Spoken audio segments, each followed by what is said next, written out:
Hello दोस्तों, मैं कमलेश आनंद फिर से आज आप लोग का कुछ करंट अपडेट्स के साथ हाजिर हूं। अभी रिसेंटली बैंकिंग का एग्जाम आने वाला है। एडमिट कार्ड भी आ चुके हैं। ग्रामीण बैंक का एडमिट कार्ड आ चुका है। ग्रामीण बैंक स्केल 1 का एग्जाम होगा। ग्रामीण बैंक मल्टीपर्पस मतलब कि क्लरिकल ग्रेड का एग्जाम होने वाला है। साथ ही साथ आपका एसएससी सीजीएल का एग्जाम होने वाला है। आईपीएस क्लर्क का एग्जाम होने वाला है। साथ ही साथ झारखंड की बहुत सारी नियुक्तियों का परीक्षा होने वाली है। तो उसमें करंट अफेयर्स का बहुत ही ज्यादा एडवांटेज होता है। करंट अफेयर्स से सवाल पूछे जाते हैं। तो करंट अफेयर्स में कुछ तथ्यों को साथ मैं आपके सामने आज फिर से हाजिर हूं। तो आज हम लोग डिस्कस करेंगे कुछ डेट के बारे में कि भाई 20 जुलाई को कौन सा तारीख दिया, किस दिवस के रूप में हम मनाते हैं, 23 जुलाई को किस दिवस के रूप में मनाया जाता है, एक्सेट्रा। इसके पहले भी हमारा कुछ वीडियोस है। अगर आप वो वीडियो नहीं देखे हैं तो डिस्क्रिप्शन में उस वीडियो का लिंक दिया गया, उस लिंक में जाके आप उस वीडियो को पूरी तरीके से देख सकते हैं। ठीक है, अब आगे बढ़ते हैं। तो चलिए स्टार्ट करते हैं 20 जुलाई। तो 20 जुलाई को किस दिवस के रूप में मनाया जाता है? तो 20 जुलाई को अंतर्राष्ट्रीय शतरंज दिवस क्या मनाया जाता है? अंतर्राष्ट्रीय शतरंज दिवस के रूप में मनाया जाता है। अंतर्राष्ट्रीय शतरंज दिवस के रूप में इसे मनाया जाता है। तो अंतर्राष्ट्रीय शतरंज दिवस के रूप में मनाया जाता है, लेकिन क्यों अंतर्राष्ट्रीय शतरंज दिवस कब मनाया जाता है? तो भाई 20 जुलाई को मनाया जाता है। तो ये सवाल पूछा जा सकता है कि 20 जुलाई को कौन सी दिवस के रूप में मनाया जाता है? तो अंतर्राष्ट्रीय शतरंज दिवस, ये ठीक है। या पूछा जा सकता है कि अंतर्राष्ट्रीय शतरंज दिवस किस तारीख को मनाया जाता है? 20 जुलाई। लेकिन ये भी पूछा जा सकता है कि क्यों मनाया जाता है? तो अंतर्राष्ट्रीय शतरंज दिवस सन 1924 ईस्वी में, कब भाई? 1924 में अंतर्राष्ट्रीय शतरंज महासंघ का स्थापना किया गया था। किसका? अंतर्राष्ट्रीय शतरंज महासंघ। शतरंज महासंघ की स्थापना, जिसको FIDA कहा जाता है। ठीक है, FIDA अंतर्राष्ट्रीय शतरंज महासंघ का स्थापना किया गया था। कहां किया गया था ये स्थापना भाई? तो ये पेरिस में किया गया था। कहां? पेरिस में। तो पेरिस में अंतर्राष्ट्रीय शतरंज महासंघ की स्थापना की गई थी। कब की गई थी? सन 1924 ईस्वी में। तो सन 1924 ईस्वी में अंतर्राष्ट्रीय शतरंज महासंघ की स्थापना पेरिस में किया गया था। उसी को याद करने के स्वरूप हर वर्ष 20 जुलाई को अंतर्राष्ट्रीय शतरंज दिवस के रूप में मनाया जाता है। 23 जुलाई को हम किस दिवस के रूप में मनाते हैं? तो राष्ट्रीय प्रसारण दिवस। किस रूप में? राष्ट्रीय प्रसारण दिवस के रूप में मनाते हैं। किस रूप में मनाएंगे भाई? राष्ट्रीय प्रसारण दिवस। तो राष्ट्रीय प्रसारण दिवस कब मनाया जाता है? 23 जुलाई को। हर वर्ष 23 जुलाई को राष्ट्रीय प्रसारण दिवस मनाया जाता है।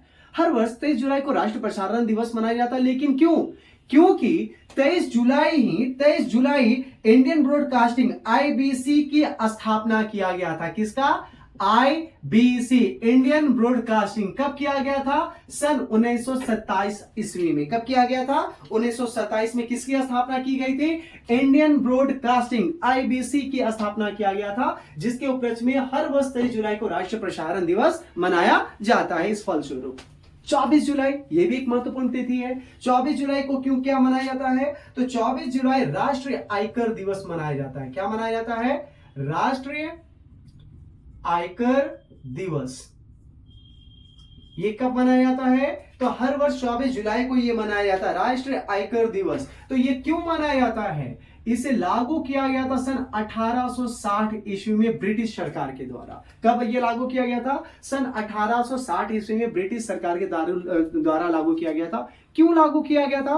तो इसके पीछे है कि सर इससे 1860 के पहले सन 1857 का एक क्रांति आया था। 1857 का विद्रोह हुआ था। उस 1857 ईस्वी के विद्रोह में ब्रिटिश सरकार का बहुत ही ज्यादा नुकसान हुआ था। ठीक है, उस 1857 ईस्वी के विद्रोह में बहुत ही ज्यादा नुकसान हुआ था। उस नुकसान के भरपाई के लिए ब्रिटिश सरकार ने 1860 में राष्ट्रीय मतलब 1860 में क्या किया? इनकम टैक्स, आयकर को लागू कर दिया। ठीक है, क्यों लागू किया गया था? तो विद्रोह के नुकसान की भरपाई के लिए 1857 ईस्वी के विद्रोह में हुए नुकसान की भरपाई के लिए ब्रिटिश सरकार ने 1860 से आयकर को लागू किया, और उसी 1860 को आयकर लागू हुआ था 24 जुलाई को। इसलिए हर वर्ष 24 जुलाई को राष्ट्रीय आयकर दिवस के रूप में मनाया जाता है।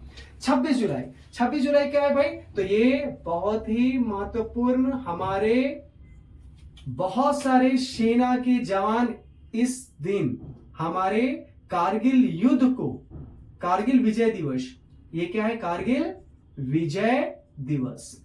कारगिल जो हुआ था, कारगिल वार हुआ था भारत और पाकिस्तान के बीच में सन 1999 में, जो 60 दिनों तक चला था। कितने दिनों तक ये युद्ध चला था? 60 दिनों तक ये युद्ध चला था। और 60 दिनों के बाद 26 जुलाई को ही कारगिल में हमारे सेनाओं के मदद से भारत ने विजय हासिल किया था। इसलिए कारगिल 26 जुलाई को कारगिल विजय दिवस के रूप में मनाया जाता है।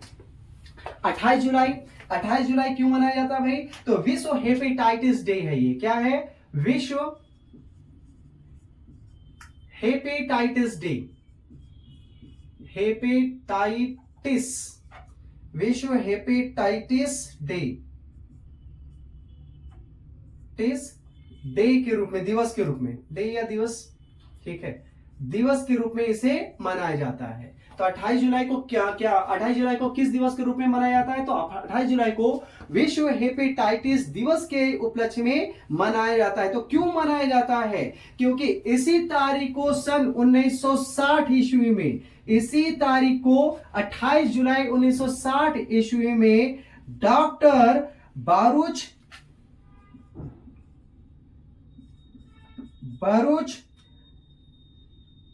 बी हेम्बर्ग, ब्लमबर्ग, ठीक है, इसी तारीख को 28 जुलाई 1960 ईस्वी में डॉक्टर बरूच ब्लमबर्ग ने एक डिस्कवर किया गया था। किसका डिस्कवर किया था? हेपेटाइटिस बी वायरस का डिस्कवर किया था। किसका? हेपेटाइटिस बी वायरस को डिस्कवर किया था। किसने किया था? डॉक्टर बरूच ब्लमबर्ग ने। कब किया था? 1960 ईस्वी में। किस तारीख को किया था? 28 जुलाई। तो 28 जुलाई 1960 ईस्वी में डॉक्टर बरूच ब्लमबर्ग ने हेपेटाइटिस बी वायरस को डिस्कवर किया था। क्या किया था? डिस्कवर किया था, जिसके उपलक्ष्य में हर वर्ष 28 जुलाई को हम लोग विश्व हेपेटाइटिस दिवस के रूप में मनाते चले आ रहे हैं। 29 जुलाई को क्या है भाई? तो अंतर्राष्ट्रीय बाघ दिवस। क्या है ये? अंतर्राष्ट्रीय बाघ दिवस। अंतर्राष्ट्रीय बाघ दिवस 29 जुलाई को हम लोग अंतर्राष्ट्रीय बाघ दिवस के उपलक्ष्य में मनाते हैं। तो क्यों मनाया जाता है? तो 29 जुलाई अंतर्राष्ट्रीय बाघ दिवस इसलिए मनाया जाता है क्योंकि बाघों की जो लगातार कमी आ रही है, बाघों की संख्या घट रही है, इसके लिए और बाघों के संरक्षण के लिए हर वर्ष 29 जुलाई को अंतर्राष्ट्रीय बाघ दिवस के रूप में मनाया जाता है।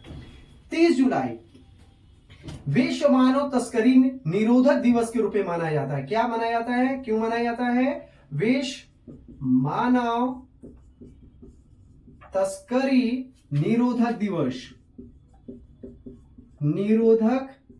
दिवस के रूप में इसे मनाया जाता है। ठीक है, ये कब मनाया जाता है? 30 जुलाई को। क्यों मनाया जाता है? लोगों को जागरूक करने के लिए। किस लिए? लोगों में जागरूकता फैलाने के लिए यह मनाया जाता है कि हर वर्ष 30 जुलाई को विश्व मानव तस्करी निरोधक दिवस, की भाई जो तस्करी होता है उसके निरोधक दिवस के रूप में यह मनाया जाएगा। क्यों? लोगों को जागरूकता करने के लिए। तो ये कुछ करंट अपडेट है, मतलब ये कुछ तारीखें जो महत्वपूर्ण तारीख है, ये सवाल आपके परीक्षाओं में पूछे जा सकते हैं।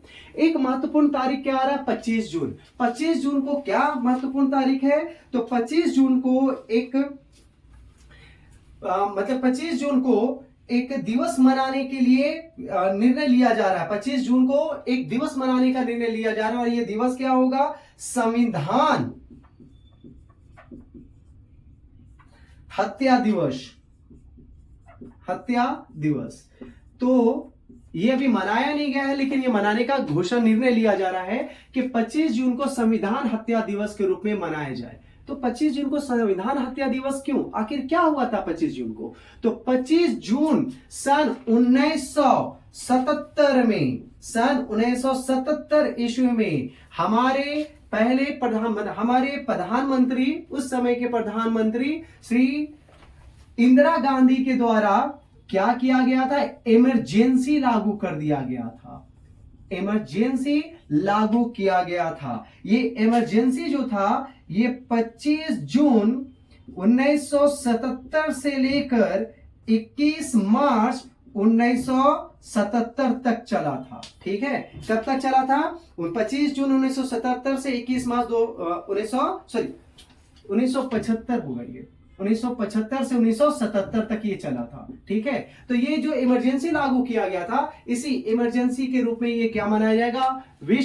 संविधान हत्या दिवस के रूप में मनाने का निर्णय लिया जा रहा है। इसका भी कंफर्मेशन नहीं है, ये निर्णय लिया जा रहा है कि संविधान हत्या दिवस के रूप में मनाया जाए 25 जून। तो 25 जून क्यों? क्योंकि 25 जून को ही क्या किया गया था? ये इमरजेंसी आपातकालीन को चालू कर दिया गया था। आगे बढ़ते हैं हम लोग। चलिए कुछ नियुक्तियों पे अब हम लोग डिस्कस करते हैं। अभी कुछ राज्य के राज्यपालों को चेंज किया गया है, कुछ नए राज्यपाल नियुक्त किए गए हैं। तो कौन कौन से राज्य में क्या क्या, कौन कौन से राज्यपाल की नियुक्ति हुई, उस पर डिस्कस करते हैं। तो राजस्थान के नए राज्यपाल, राजस्थान के राज्यपाल को चेंज किया गया है। तो राजस्थान के नए राज्यपाल किसे बनाया गया है? तो राजस्थान के नए राज्यपाल जो है वो है हरिभाऊ किसान राव बागड़े। ठीक है, कौन है? हरिभाऊ किसान राव बागड़े, ये राजस्थान के नए राज्यपाल है, नए गवर्नर है। ठीक है, तो राजस्थान के नए गवर्नर का कार्यभार किसने संभाला है? हरिभाऊ किसान राव बागड़े ने। ये किसके स्थान पर आए हैं? तो ये कलराज मिश्र के स्थान पर आए हैं। किसके स्थान पर? कलराज मिश्र का स्थान इन्होंने लिया है। तो कलराज मिश्र के स्थान पर हरिभाऊ किसान राव बागड़े ने राजस्थान के नए राज्यपाल के रूप में पदभार संभाला। असम के नए राज्यपाल किसे नियुक्त किया गया है? तो असम का नया राज्यपाल लक्ष्मण आचार्य को नियुक्त किया गया है। किसे? लक्ष्मण आचार्य को असम के नए राज्यपाल के रूप में नियुक्त किया गया था। इसे मणिपुर का अतिरिक्त कार्यभार भी दिया गया है। मणिपुर का अतिरिक्त कार्यभार भी इनको दिया गया है। किनको दिया गया है? लक्ष्मण आचार्य। लक्ष्मण आचार्य कौन है? असम के नए राज्यपाल के रूप में इन्होंने कार्यभार संभाला। सिक्किम के नए राज्यपाल का नाम क्या है? तो ओम प्रकाश माथुर।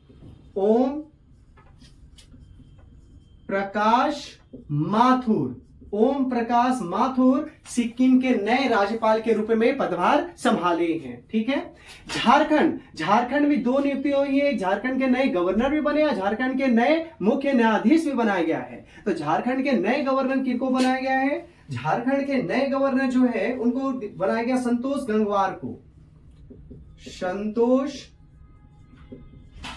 गंगवार झारखंड के नए राज्यपाल के रूप में नियुक्त किए। ये झारखंड के 12वें राज्यपाल के रूप में कार्यभार संभाल रहे हैं। ठीक है, तो झारखंड के नए राज्यपाल कौन है? संतोष गंगवार, जो झारखंड के 12वें राज्यपाल के रूप में कार्यभार संभाल रहे हैं। और ये पहले बरेली के सांसद थे। ये कौन थे? पहले बरेली के सांसद। इन्हें बरेली के सांसद को झारखंड के नए राज्यपाल के रूप में, 12वें राज्यपाल के रूप में पदभार दिया गया है। ये किनके स्थान पर आए हैं? तो यह है पी राधाकृष्णन के स्थान पर। किनके?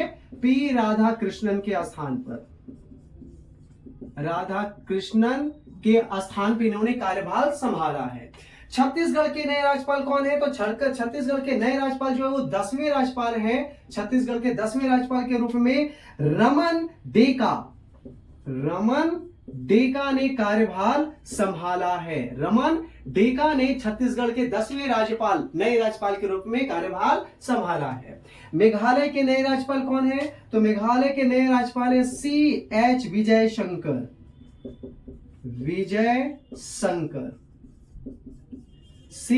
विजय शंकर ने मेघालय के नए राज्यपाल के रूप में कार्यभार संभाला। तो ये कुछ राज्य के राज्यपालों को चेंज किया गया है, नए राज्यपाल नियुक्त किए गए हैं। तो उनका ये आंकड़ा दे दिया गया है। राजस्थान के नए राज्यपाल हरिभाऊ किसान राव बागड़े, जो कलराज मिश्र के स्थान पर आए हैं। असम के लक्ष्मण आचार्य, जिन्हें मणिपुर का अतिरिक्त कार्यभार भी दिया गया है। सिक्किम के नए राज्यपाल कौन है? तो सिक्किम के नए राज्यपाल ओम प्रकाश माथुर को सिक्किम के नए राज्यपाल के रूप में रखा गया। झारखंड के नए राज्यपाल, तो झारखंड के पहले पी राधाकृष्णन राज्यपाल थे, उनके जगह पर 12वें राज्यपाल के रूप में संतोष गंगवार को नियुक्त किया गया, जो पहले बरेली के सांसद रहे थे। छत्तीसगढ़ के 10वें राज्यपाल बने रमन डेका, मेघालय के राज्यपाल बने CH विजय शंकर। झारखंड के नए मुख्य न्यायाधीश के रूप में भी कार्यभार दिया गया है, मुख्य न्यायाधीश को भी चेंज किया गया है। तो झारखंड के जो नए मुख्य न्यायाधीश हैं वो हैं आपके जस्टिस विद्युत, जस्टिस विद्युत। ये झारखंड के 15वें, कौन सा भाई, 15वें मुख्य न्यायाधीश के रूप में कार्यभार संभाल रहे हैं। तो झारखंड के नए मुख्य न्यायाधीश कौन है? झारखंड के 15वें न्यायाधीश कौन है? जस्टिस विद्युत। और इन्होंने किसके जगह पर यह स्थान लिया है? रंजन सारंगी के स्थान पर, रंजन सारंगी, सारंगी, ठीक है, रंजन सारंगी। झारखंड में बहुत सारी परीक्षाएं होने वाले हैं। झारखंड के बेसिस पे, झारखंड के पॉइंट ऑफ व्यू से ये 2 सवाल बहुत ही महत्वपूर्ण रहता है। इसमें सबसे ज्यादा महत्वपूर्ण ये रहने वाला है कि अगर झारखंड में, चूंकि JSSC का परीक्षा आने वाला है, ठीक है, उत्पाद सिपाही का परीक्षा होने वाला है, महिला पर्यवेक्षिका का परीक्षा होने वाला है, तो इन सभी में ये इंपोर्टेंट सवाल मुझे लग रहा है कि झारखंड के मुख्य न्यायाधीश कौन है। तो झारखंड के मुख्य 15वें न्यायाधीश जो है जस्टिस विद्युत को रखा गया रंजन सारंगी के स्थान पर। इसके अलावा एक ये बहुत ही महत्वपूर्ण सवाल बन रहा है कि पाकिस्तान के किसी भी हाई कोर्ट में पहली बार किसी महिला को न्यायाधीश बनाया गया, और वो महिला न्यायाधीश किसे बनाया गया है? आलिया नीलम को। किसको? आलिया नीलम, आलिया नीलम किसे बनाया गया?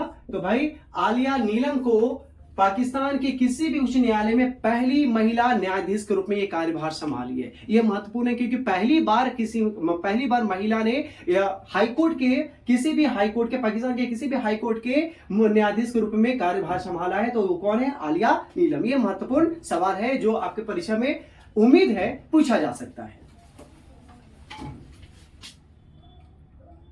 चलिए आगे बढ़ते हैं। विंबलडन ओपन 2024, इसमें पुरुष एकल का खिताब किसने जीता और महिला एकल का खिताब किसने जीता है? ठीक है, तो पुरुष एकल का खिताब स्पेन के कार्लोस अल्काराज ने जीता है। किसने जीता है? तो विंबलडन 2024, विंबलडन ओपन 2024 का पुरुष एकल का खिताब किसने जीता है? कार्लोस अल्काराज, कार्लोस अल्काराज ने। ये कहां के रहने वाले हैं? स्पेन के। ये स्पेन के प्लेयर हैं, ठीक है, स्पेन के प्लेयर कार्लोस अल्काराज ने, कार्लोस अल्काराज ने विंबलडन ओपन 2024 का पुरुष एकल का खिताब किसे हरा के? नोवाक जोकोविच। किसे हराकर? नोवाक जोकोविच को हराकर, नोवाक जोकोविच, सर्बिया के नोवाक जोकोविच को हराकर पुरुष एकल का खिताब जीता है। किसने जीता है? कार्लोस अल्काराज ने। तो कार्लोस अल्काराज विंबलडन ओपन 2024 पुरुष एकल के खिताब, कार्लोस अल्काराज जो स्पेन के हैं वो सर्बिया के नोवाक जोकोविच को हराकर जीता। और महिला एकल का खिताब किसने जीता है भाई?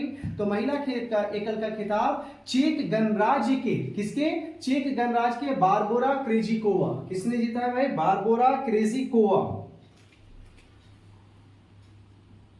Barbora Krejcikova. कहां के हैं ये? चेक गणराज्य के हैं। कहां के हैं? चेक गणराज्य, चेक गणराज्य के। तो बारबोरा क्रेजिकोवा चेक गणराज्य के। उन्होंने इटली की जैस्मिन पाओलिनी को, किसको हरा के जीता है? जैस्मिन पाओलिनी, पाओलिन को, ठीक है, जैस्मिन पाओलिनी को। ये कहां के हैं? इटली के, इटली, ठीक है। तो सवाल पूछ सकता है कि विंबलडन ओपन 2024 का पुरुष एकल का खिताब किसने जीता? तो पुरुष एकल का खिताब स्पेन के कार्लोस अल्काराज ने जीता है। किसे हरा के जीता है? सर्बिया के नोवाक जोकोविच को हराकर। और महिला एकल का खिताब किसने जीता है? तो महिला एकल का खिताब जीता है बारबोरा क्रेजिकोवा ने जीता है, जो चेक गणराज्य की है। वो इटली की जैस्मिन पाओलिनी को हराकर जीता। वुमेन्स एशिया कप 2024, पहली बार वुमेन्स क्रिकेट, ये क्रिकेट का है, cricket, women's cricket Asia cup 2024 जो एशिया कप होता है, तो एशिया कप मेंस भी होता है, विमेंस भी होता है। तो एशिया कप 2024 क्रिकेट में वुमेन्स में पहली बार श्रीलंका ने यह खिताब जीता। किसने जीता? श्रीलंका ने। किसको हराकर? इंडिया को, भारत को हराकर यह खिताब अपने नाम किया है। तो women's Asia cup cricket 2024 Sri Lanka ने यह खिताब जीता, यह टूर्नामेंट जीता। किसको हरा के जीता है? इंडिया को हराकर यह टूर्नामेंट अपने नाम किया है। ठीक है, और इसमें इस क्रिकेट मैच में वुमेन्स के क्रिकेट 2024 एशिया कप में जो प्लेयर ऑफ द मैच हुई है, वो कौन हुई है भाई? तो मैन ऑफ द मैच है शमारा विक्रामा। कौन है भाई man of the match? Samara, Sri Lanka की ही है, समारा विक्रामा। ये कौन है? Man of the women's of the match, player of the match बोल सकते हैं, player of the match, player of the match. और प्लेयर ऑफ द टूर्नामेंट कौन हुआ है? प्लेयर ऑफ द टूर्नामेंट, तो player of the tournament, player of the match कौन है? समारा विक्रामा है, समारा विक्रामा है। और प्लेयर ऑफ द मैच है चमारी अथापत्थु। क्या है? चमारी अथापट्टू, चमारी अथापट्टू। ठीक है, इसे प्लेयर ऑफ द टूर्नामेंट का खिताब मिला है। पेरिस ओलंपिक 2024 जो अभी चल रहा है, इसमें मनु भाकर का नाम बहुत ही ज्यादा फेमस हो रहा है। इससे सवाल पूछने का संभावना बहुत ज्यादा बढ़ आएगा। मनु भाकर ने ब्रॉन्ज मेडल अपने नाम किया है। किसमें? तो यह पिस्टल शूटिंग में किया है। किसमें? पिस्टल शूटिंग में किया। 10 मीटर पिस्टल शूटिंग में मनु भाकर ने ब्रॉन्ज मेडल अपने नाम किया। और मनु भाकर ये सिंगल्स में क्या है? विमेन सिंगल में मनु भाकर ने 10 मीटर पिस्टल में ब्रॉन्ज मेडल अपने नाम किया। साथ ही साथ मिक्स डबल का मतलब क्या हो गया? एक महिला और एक पुरुष। तो मिक्स डबल में मनु भाकर और सरबजोत सिंह ने भी एक ब्रॉन्ज मेडल अपने देश के नाम हासिल किया है। एक ब्रॉन्ज मेडल मतलब कि कांस्य पदक। साथ ही साथ स्वप्निल कुशाली ने भी एक ब्रॉन्ज मेडल जीता है, और ये 50 मीटर राइफल शूटिंग में जीता है। कितने मीटर? 50 मीटर राइफल, मतलब तीनों शूटिंग में ही एक ब्रॉन्ज मेडल भारत को दिलाए हैं। मनु भाकर अकेले सिंगल्स में bronze medal, 10 metre pistol shooting में मनु भाकर, सरबजोत सिंह ने ब्रॉन्ज मेडल मिक्स डबल्स में, और स्वप्निल कुशाले ने 50 मीटर राइफल में राइफल शूटिंग में यह ब्रॉन्ज मेडल भारत के नाम दिया गया है। ये किसमें आया भाई? पेरिस ओलंपिक 2024, 54वें अंतरराष्ट्रीय भौतिक ओलंपियाड। ठीक है, इसमें भारत के कुल 5 मेडल दिलाए गए हैं। कितने मेडल भारत को मिला? 5 मेडल में से 2 मेडल जो है वो गोल्ड है, और 3 मेडल जो है वो सिल्वर है। ठीक है, भारत के 5 विद्यार्थियों ने यह मेडल अपने नाम किया है। 5 मेडल 54वें अंतरराष्ट्रीय भौतिकी ओलंपियाड में भारत को कुल कितने मेडल मिले हैं? तो 54वें अंतरराष्ट्रीय भौतिकी ओलंपियाड में भारत को कुल 5 मेडल मिले, जिसमें से 2 गोल्ड मेडल और 3 सिल्वर मेडल मिला है। वी वेंकैया एपिग्राफी पुरस्कार 2024 से किसको सम्मानित किया गया है? तो वी वेंकैया एपिग्राफी पुरस्कार 2024 से ये दिया गया वी वेदाचलम को। किसे दिया गया है? वी वेदाचलम को यह पुरस्कार दिया गया है। वी वेदाचलम जो एक इतिहासकार है। तो वी वेदाचलम एक इतिहासकार है जिनको वी वेंकैया एपिग्राफी पुरस्कार 2024 से सम्मानित किया गया। पेरिस का ग्रेविन म्यूजियम, ये एक फेमस अभी हो रहा है कि भाई ये थोड़ा नाम सुर्खियों में है। पेरिस का ग्रेविन म्यूजियम क्यों? क्योंकि शाहरुख खान के लिए इन्होंने क्या किया है? एक गोल्ड कॉइन जारी किया है। क्या किया है? गोल्ड कॉइन जारी किया शाहरुख खान के सम्मान में। किसके सम्मान में? शाहरुख खान। तो सवाल बन सकता है कि शाहरुख खान के सम्मान में किसने गोल्ड कॉइन जारी किया? तो शाहरुख खान के सम्मान में पेरिस का ग्रेविन म्यूजियम ने एक गोल्ड कॉइन जारी किया है। आईओसी द्वारा अंतरराष्ट्रीय ओलंपिक ऑर्डर पुरस्कार किसे दिया गया है? तो आईओसी द्वारा अंतर्राष्ट्रीय ओलंपिक ऑर्डर पुरस्कार दिया गया है अभिनव बिंद्रा को। किसे दिया गया भाई? अभिनव बिंद्रा को यह पुरस्कार दिया गया है।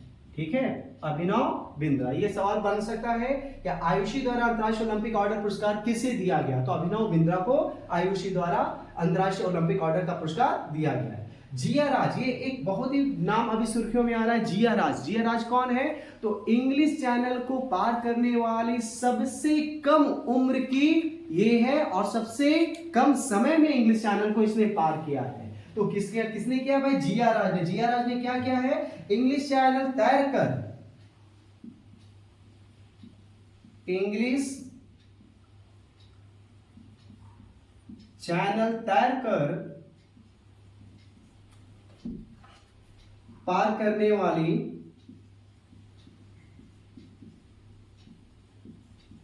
महिला सबसे कम उम्र की, कितने वर्ष में? 19 साल में। सबसे कम उम्र में जिया राज, जिनका उम्र 19 साल है, वह इंग्लिश चैनल तैर कर पार करने वाली सबसे कम उम्र की महिला बन गई है, जो सिर्फ 19 साल में इंग्लिश चैनल को तैर कर पार कर गई है। और सबसे कम समय में मतलब कि कितने समय में? 17 मिनट और 25 सेकेंड। 17 मिनट और 25 सेकेंड में इन्होंने इंग्लिश चैनल तैरकर पार कर लिया। किसने तैरकर पार किया है? जिया राज। आवारा कुत्तों की इच्छा मृत्यु को मंजूरी किस देश ने दिया है? आवारा कुत्तों की इच्छा मृत्यु पे मंजूरी किसने दिया है? तो तुर्की ने दिया है। किसने दिया है? तुर्की ने। तुर्की ने क्या किया है कि आवारा कुत्ता को इच्छा मृत्यु, वहां पे आवारा कुत्तों की संख्या बहुत ज्यादा बढ़ रही है, इसलिए आवारा कुत्ता को पकड़ने का अभियान किया जा रहा है। उसको जहां पे आइसोलेट किया जा रहा है, रखा जा रहा है, वहां पे अगर कोई आवारा मतलब जो कुत्ते जो संख्या बढ़ रही है उसको पकड़ के रखा जा रहा है, जिस केज में रखा जा रहा है, अगर कोई कुत्ता एग्रेसिव हो गया या कुछ समस्या है तो उसे इच्छा मृत्यु देने को मंजूरी किया गया है। किस देश ने किया है? तुर्की ने। पेरियार टाइगर रिजर्व, ये एक नाम आ रहा है, पेरियार टाइगर रिजर्व, जो कहां पर है भाई? केरल में। कहां पर है? केरल में। पेरियार टाइगर रिजर्व या केरल में है, या क्यों फेमस हो रहा है, क्यों इसका नाम सुर्खियों में है? तो पेरियार टाइगर रिजर्व, ये जो है पेरियार टाइगर रिजर्व, यहां पे पहली बार बिजली उत्पादन के लिए पवन टरबाइन स्थापित किया गया। मतलब किसी भी टाइगर रिजर्व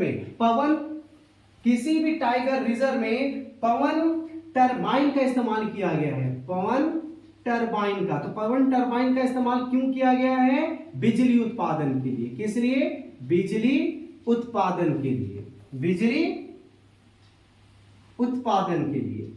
ठीक है, तो किसी भी टाइगर रिजर्व में पहली बार पवन टरबाइन का इस्तेमाल किया गया है बिजली उत्पादन के लिए। तो यह कौन सा टाइगर रिजर्व में? Periyar tiger reserve. तो पेरियार टाइगर रिजर्व कहां है? केरल में है। पेरियार टाइगर रिजर्व जो केरल में, उसमें पहली बार बिजली उत्पादन के लिए पवन टरबाइन का इस्तेमाल किया गया है। तो क्यों किया गया ये?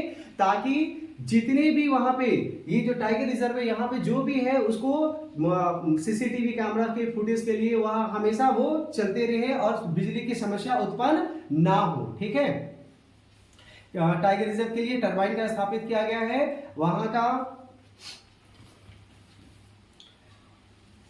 का लाइव कास्टिंग किया जाएगा। फिर वहां पे जो कैमरा है, उस कैमरों में हमेशा बिजली मौजूद है, ताकि कैमरा में हमेशा पिक्चर रिकॉर्ड होता रहे। The order of Andrews apostle, ठीक है, the order saint Andrew, the order of saint Andrew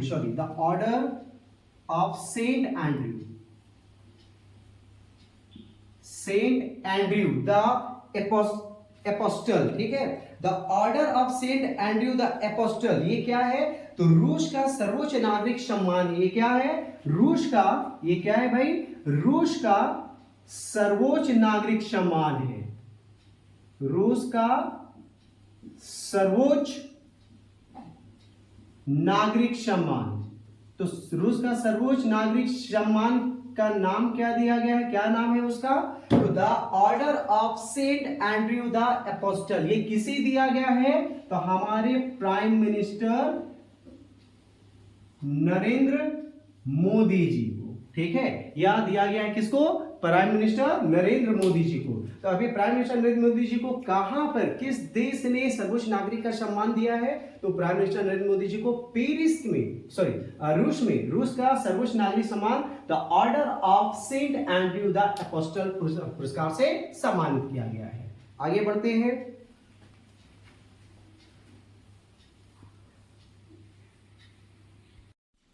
चलिए आगे बढ़ते हुए, भावना कंठ ये भी आजकल सुर्खियों में है इनका नाम। तो भावना कंठ कौन है? ये भारतीय महिला पायलट है। भावना कंठ कौन है? भारतीय महिला पायलट। भारतीय महिला पायलट। तो भारतीय महिला पायलट भावना कंठ, इनका नाम सुर्खियों में क्यों है? तो भावना कंठ जो भारतीय महिला पायलट है, ये पिच ब्लैक सैन्य अभ्यास में भाग ली है। किसमें? पिच ब्लैक सैन्य अभ्यास में भाग ली है। ठीक है,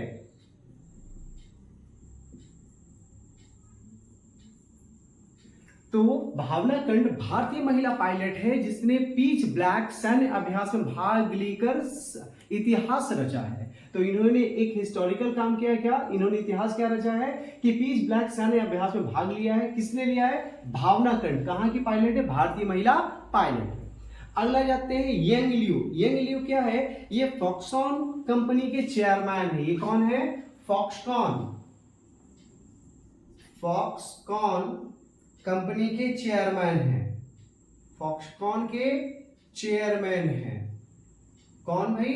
यंग लियू। तो फॉक्सकॉन चेयरमैन की फॉक्सकॉन का एक चेयरमैन जिसका हेडक्वार्टर कहां है? ताइवान में इसका हेडक्वार्टर है। कहां पे हेडक्वार्टर है? ताइवान में। तो ताइवान में फॉक्सकॉन का जो हेडक्वार्टर ताइवान, इस फॉक्सकॉन कंपनी के जो चेयरमैन है यंग लियू, इनको पद्म भूषण से सम्मानित किया गया है। किससे सम्मानित किया गया? पद्म भूषण। तो सवाल क्या बन सकता है कि पद्म भूषण से फॉक्सकॉन कंपनी के चेयरमैन किन्हें सम्मानित किया गया? तो यंग लियू को, जो फॉक्सकॉन कंपनी के चेयरमैन है, उन्हें पद्म भूषण से सम्मानित किया गया है। या यह भी सवाल बन सकता है कि यंग लियू जिसे पद्म भूषण से सम्मानित किया गया है, वो किस कंपनी के चेयरमैन है या किस बैकग्राउंड से आते? तो फॉक्सकॉन कंपनी के चेयरमैन, इसका हेडक्वार्टर कहां पर है? ताइवान में। तो पद्म भूषण से रिलेटेड कुछ तथ्यों पे हम लोग विशेष ध्यान देते हैं। तो इस वर्ष अभी तक 132 पद्म अवार्ड बांटे जा चुके हैं। कितने? 132 पद्म अवार्ड बांटे गए हैं। 132 पद्म अवार्ड बांटे गए हैं। जिस 132 पद्म अवार्ड में से 5 जो है वो पद्म विभूषण है। 5 क्या है? पद्म विभूषण। साथ ही साथ 17 जो है पद्म भूषण और 110 जो है वो पद्म श्री है। तो ये सवाल बन सकता है कि 132 पद्म अवार्ड में से पद्म विभूषण कितने बांटे गए हैं? सबसे ज्यादा मुख्यतः पद्म विभूषण ही होता है। तो पद्म विभूषण क्या दिया गया है? पद्म विभूषण कितने दिए गए? तो पद्म विभूषण 5 दिए गए हैं, 17 पद्म भूषण दिए गए, 110 पद्म श्री अवार्ड बांटे गए हैं। शिंकुल्ला सुरंग है कहां पर? तो शिंकुल्ला सुरंग ये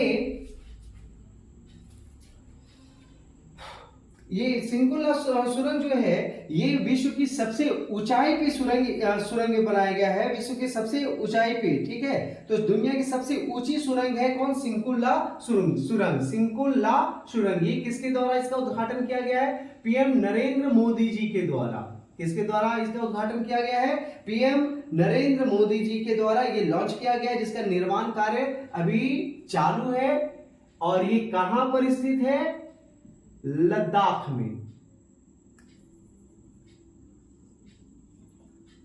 में यह स्थित है। शिंकुल्ला सुरंग जो दुनिया का सबसे ऊंचाई में सुरंग स्थित है। शिंकुल्ला सुरंग दुनिया का सबसे ऊंचाई पे सुरंग है, जिसका लॉन्च किसने किया है? प्रधानमंत्री नरेंद्र मोदी के द्वारा। ये शिंकुल्ला सुरंग कहां स्थित है? ये लद्दाख में स्थित है, जो दुनिया का सबसे ऊंचा सुरंग होने वाला है, जिसका निर्माण कार्य चालू हो गया है। ठीक है। हेनले पासपोर्ट इंडेक्स, ये जो हेनले पासपोर्ट इंडेक्स है, इस इंडेक्स में भारत का, इंडिया का स्थान 92 है। सवाल आ सकता है कि हेनले पासपोर्ट इंडेक्स में सबसे पहला स्थान किसका है या भारत का स्थान क्या है। तो इंडिया का स्थान 92 है, साथ ही साथ याद रखिएगा पाकिस्तान का 100वां स्थान है, पाकिस्तान का 100वां स्थान है। और सबसे पहला स्थान किसका दिया गया है, तो हेनले पासपोर्ट इंडेक्स में सबसे पहला स्थान सिंगापुर का है। किसका, सिंगापुर का, सिंगापुर का पहला स्थान है। तो हेनले पासपोर्ट इंडेक्स में पहला स्थान सिंगापुर का है, हमारे देश भारत का स्थान 92 है और पाकिस्तान का स्थान इसमें क्या रखा गया है, 100वां स्थान रखा गया है। ठीक है, आगे बढ़ते हैं। मनोज मित्तल, मनोज मित्तल किस लिए अभी फेमस है भाई, तो मनोज मित्तल जो है, मनोज मित्तल को सिडबी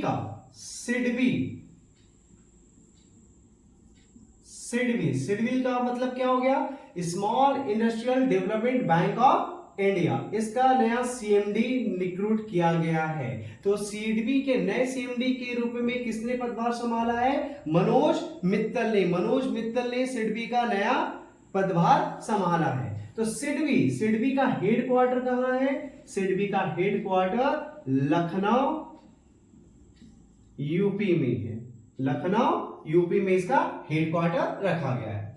लोकपथ मोबाइल ऐप, आगे बढ़ते हैं। लोकपथ मोबाइल ऐप ये किस राज्य के द्वारा चालू किया गया और ये है क्या, तो लोकपथ मोबाइल एक ऐसा मोबाइल ऐप है जो लोगों के लिए जारी किया गया है कि यदि आप किसी रास्ते में जा रहे हैं तो उसकी कोई भी तकनीकी, कोई भी आपको वहां पे समस्या आ रहा है, ठीक है, आम जनता के रूटों पर, कोई भी आम जनता के रूट पर, ठीक है, रूट पर, आम जनता के रूट पर कोई भी समस्या आ रहा है, उस समस्या को यहाँ पर वो दर्शाएंगे, इस मोबाइल ऐप में अपने समस्याओं को दर्शाएंगे और उस समस्याओं का समाधान तुरंत ही एक्टिव किया जाएगा, समाधान को खत्म किया जाएगा, समाधान के लिए कार्य किया जाएगा। लोकपथ मोबाइल ऐप, तो इसे किस राज्य ने किया है, तो इसे मध्य प्रदेश, किसने इसे लॉन्च किया, मध्य प्रदेश। सवाल बन सकता है लोकपथ मोबाइल ऐप किस राज्य के द्वारा चालू किया गया है, तो लोकपथ मोबाइल ऐप मध्य प्रदेश के द्वारा चालू किया गया है। ये क्यों चालू किया गया है, ये आम जनता के रूटों पर जो समस्याएं आती है उसके समाधान के लिए ये चालू किया गया है। विश्व अंतरिक्ष पुरस्कार 2024, तो विश्व अंतरिक्ष पुरस्कार 2024 किसे दिया जा रहा है, तो विश्व अंतरिक्ष पुरस्कार 2024 ये दिया जा रहा है चंद्रयान 3 को, चंद्रयान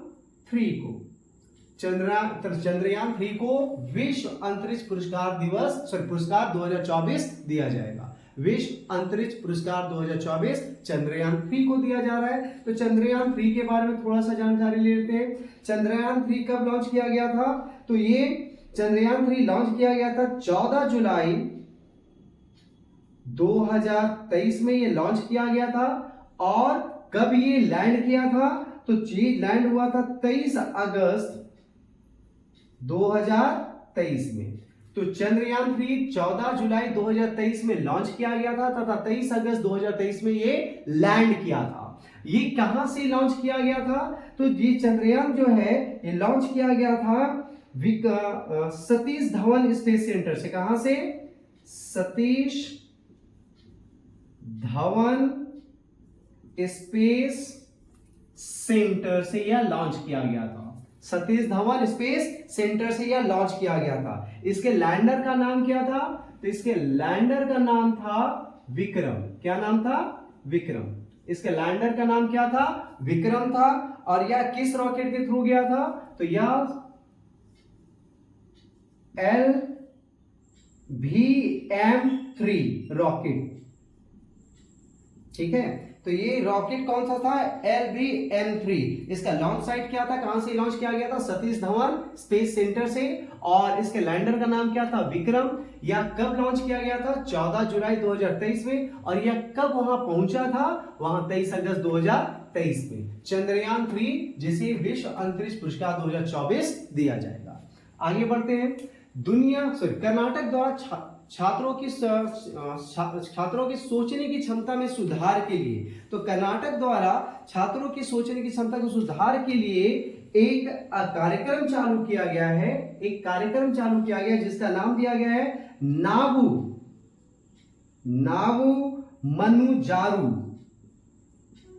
मनुजारू कार्यक्रम। तो कर्नाटक के द्वारा छात्रों के सोचने की क्षमता में सुधार के लिए नावु मनुजारू कार्यक्रम शुरू किया गया है। ठीक है, दुनिया की पहली मिस एआई किसे बनाया गया? तो दुनिया की पहली मिस एआई जो बनाया गया है वो है मोरक्को की केंजा लीली। किसे? मोरक्को की केंजा लीली।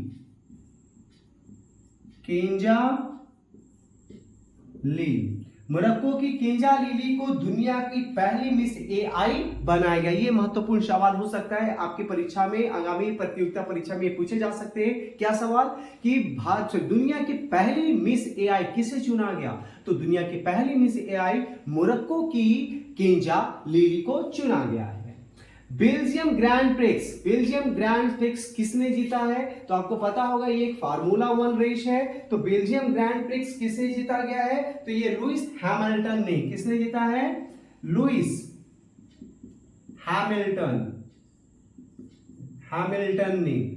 हैमिल्टन ने जो मर्सिडीज के हैं, ठीक है, जो किसके भाई? मर्सिडीज के ये है, ये फार्मूला 1 रेस। तो ये बेल्जियम ग्रैंड प्रिक्स किसने जीता है? लुइस हैमिल्टन ने जीता है, जो मर्सिडीज की तरफ से रेस करते हैं। ठीक है, विश्व की 10 सबसे बड़ी कोयला खदानों में दुनिया के 10 सबसे बड़ी कोयला खदानों में भारत के 2 कोयला खदानों का नाम आया है। 10 सबसे बड़ी कोयला खदानों में भारत के जो दो सबसे बड़े कोयला खदान आए हैं वो कौन है? गेवरा कोयला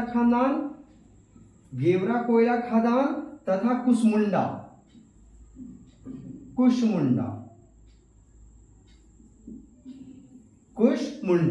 तो विश्व की 10 सबसे बड़ी कोयला खदानों में भारत के छत्तीसगढ़ के कोरबा जिले में स्थित है। तो भारत के दुनिया के 10 सबसे बड़ी कोयला खदानों में भारत के छत्तीसगढ़ के कोरबा जिले में स्थित गेवरा और कुसमुंडा कोयला खदानों को भी स्थान दिया गया है। तो दुनिया के 10 सबसे बड़े कोयला खदानों में भारत के कौन से 2 खदान को रखा गया है? एक गेवरा और एक कुसमुंडा। अमेरिका में भारतीय प्राचीन वस्तुओं के अवैध तस्करी को रोकने के लिए एक दूसरे से एक समझौता हस्ताक्षर किए हैं, जो क्या है? सांस्कृतिक संपत्ति समझौता। क्या है? सांस्कृतिक